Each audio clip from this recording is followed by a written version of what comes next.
Actes des Apôtres. La venue du Saint-Esprit. Quand le jour de la Pentecôte arriva, ils étaient tous ensemble au même endroit. Tout à coup il vint du ciel un bruit comme celui d'un vent violent, qui remplit toute la maison où ils étaient assis. Des langues qui semblaient de feu leur apparurent, séparées les unes des autres, et elles se posèrent sur chacun d'eux. Ils furent tous remplis du Saint-Esprit et se mirent à parler en d'autres langues, comme l'Esprit leur donnait de s'exprimer.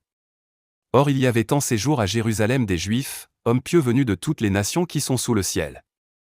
À ce bruit, ils accoururent en foule, et ils furent stupéfaits parce que chacun les entendait parler dans sa propre langue. Ils étaient tous remplis d'étonnement et d'admiration et ils se disaient les uns aux autres, « Ces gens qui parlent ne sont-ils pas tous galiléens ? Comment se fait-il donc que nous les entendions chacun dans notre propre langue maternelle ?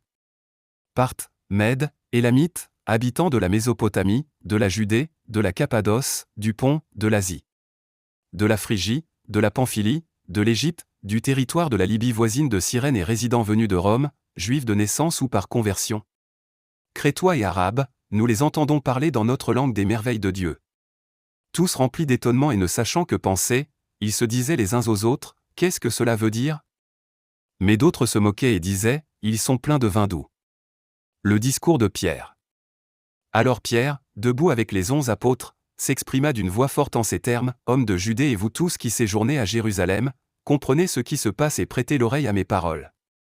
Ces gens ne sont pas ivres, comme vous le supposez, car il est 9 heures du matin. Mais maintenant se réalise ce qu'a dit le prophète Joël. Dans les derniers jours, dit Dieu, je déverserai de mon esprit sur tout être humain, vos fils et vos filles prophétiseront, vos jeunes gens auront des visions et vos vieillards auront des rêves.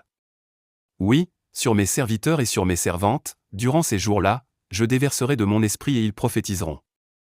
Je ferai des prodiges en haut dans le ciel et des signes miraculeux en bas sur la terre, du sang, du feu et une vapeur de fumée. Le soleil se changera en ténèbres et la lune en sang avant l'arrivée du jour du Seigneur, de ce jour grand et glorieux.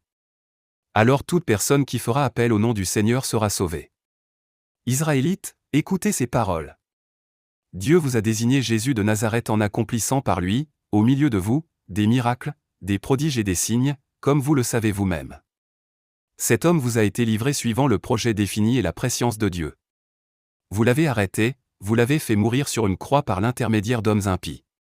Mais Dieu a brisé les liens de la mort, il l'a ressuscité, parce qu'il n'était pas possible qu'elle le retienne. En effet, David dit à propos de lui, « Je voyais constamment le Seigneur devant moi, parce qu'il est à ma droite afin que je ne sois pas ébranlé. » C'est pourquoi